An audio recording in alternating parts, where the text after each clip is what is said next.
اذ قال الحواریون یا عیسی ابن مریم، یاد کرو جب حواریوں نے کہا اے عیسیٰ بن مریم، هل يستطيع ربك ان ينزل علينا مائدة من السماء، کیا آپ کا رب ایسا کرے گا کہ ہم پر آسمان سے ایک دسترخوان وہ اتارے؟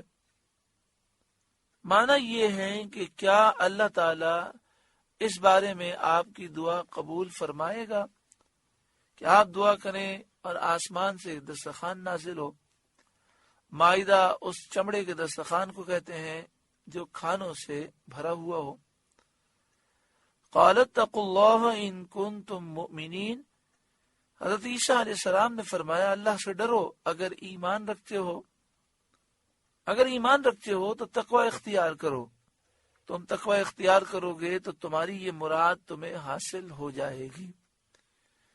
بعض مفسرین نے کہا کہ مطلب یہ ہے کہ تمام امتوں سے تم نے ایک نرالا سوال کیا ہے، کسی امت نے ایسا سوال نہیں کیا، تو ایسا عجیب سوال کرنے میں اللہ سے ڈرو۔ بعد نے فرمایا معنی یہ ہے کہ اس کی کمال قدرت پر ایمان رکھتے ہو تو اس میں تردد نہ کرو۔ حواری مومن تھے، عارف تھے، اللہ تعالیٰ کی قدرت کے وہ معترف تھے، اسے مانتے تھے، تو انہوں نے عرض کی قالوا نريد ان ناكل منها، بولے ہم چاہتے ہیں کہ اس میں سے کھائیں، یعنی برکت کو حاصل کرنے کے لیے اس دسترخوان میں سے کھائیں۔ وتطمئن قلوبنا، اور ہمارے دل ٹھہر جائیں، ہمارے دل مطمئن ہو، یعنی ہمارا یقین اور مضبوط ہو۔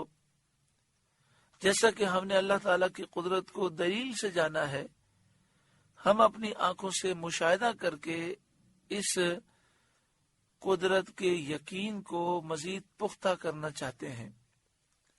وَنَعْلَمَ أَنْ قَدْ صَدَقْتَنَا، اور ہم آنکھوں سے دیکھ لیں کہ آپ نے ہم سے سچ فرمایا، کہ بے شک آپ اللہ کے رسول ہیں، ہم اس پر یقین رکھتے ہیں، لیکن جب یہ معجزہ ہم دیکھیں گے تو اس یقین میں اور اضافہ ہو جائے گا۔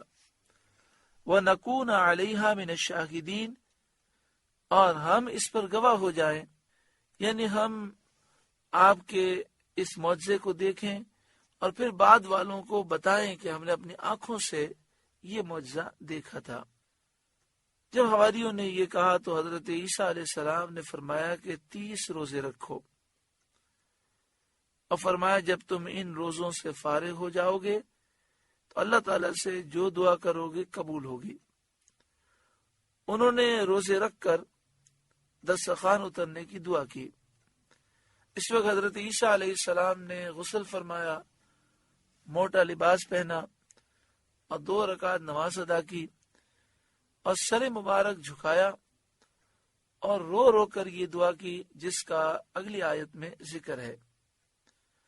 قال عیسی ابن مریم اللہم ربنا، عیسیٰ بن مریم نے عرض کی اے اللہ، اے ہمارے رب، انزل علینا مائدۃ من السماء، ہم پر آسمان سے دسترخوان اتار، تکون لنا عیدا لاولنا وآخرنا، کہ وہ ہمارے لیے عید ہو ہمارے اگلے پچھلوں کی، وآیۃ منک، اور تیری طرف سے نشانی ہو، وارزقنا وانت خیر الرازقین، اور ہمیں رزق دے اور تو سب سے بہتر روزی دینے والا ہے۔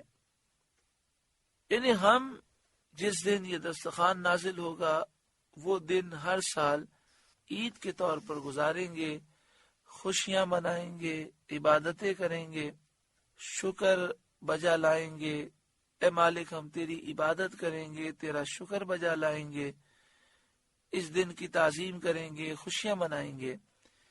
اس سے معلوم ہوا کہ جس روز اللہ تعالیٰ کی خاص رحمت نازل ہو اس دن کو عید بنانا اور خوشیاں منانا، عبادتیں کرنا، اللہ تعالیٰ کا شکر بجا لانا، یہ صالحین کا طریقہ ہے۔ اور اس میں کچھ شک نہیں ہے کہ سید عالم صلی اللہ علیہ وآلہ وسلم کا تشریف لانا اللہ تعالیٰ کی عظیم ترین نعمت اور سب سے بڑی رحمت ہے۔ اس لیے حضور صلی اللہ علیہ وآلہ وسلم کی ولادت مبارکہ کے دن عید منانا اور میلاد شریف پڑھ کر اللہ تعالیٰ کا شکر ادا کرنا، خوشی کا اظہار کرنا، محبت کا اظہار کرنا، یہ مستحسن ہے، محمود ہے اور اللہ کے مقبول بندوں کا طریقہ ہے۔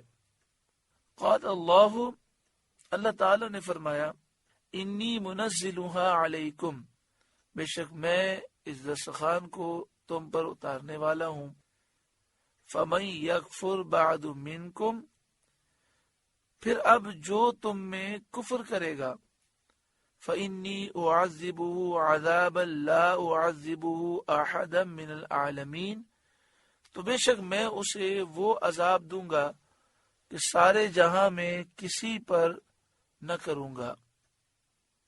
اللہ تبارک و تعالی نے اس دسترخوان کو نازل فرمایا۔ ایک روایت میں یہ ہے کہ یہ دسترخوان نازل ہوتا، سارا دن لوگ کھاتے، شام کا وقت ہوتا، پھر اوپر چلا جاتا، پھر نازل ہوتا، روزانہ یہ صبح کے وقت نازل ہوتا اور شام کے وقت اوپر چلا جاتا۔ اس دسترخوان میں جو کھانا موجود تھا لوگ کھاتے رہتے، اس میں کچھ کمی نہ ہوتی۔ اس میں کیا کھانا تھا اس کے بارے میں مختلف تفاسیر میں مختلف اقوال ہیں۔ ایک قول یہ کہ اس میں مچھلی اور روٹی تھی، واللہ اعلم بالصواب، لیکن حکم یہ تھا کہ جو اس دسترخوان کو دیکھنے کے بعد بھی کفر کرے گا تو اللہ تعالیٰ کا عذاب نازل ہوگا۔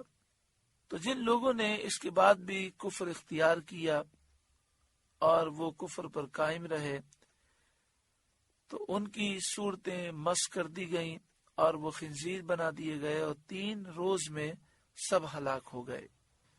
سورۃ المائدہ کا 15واں رکوع مکمل ہوا۔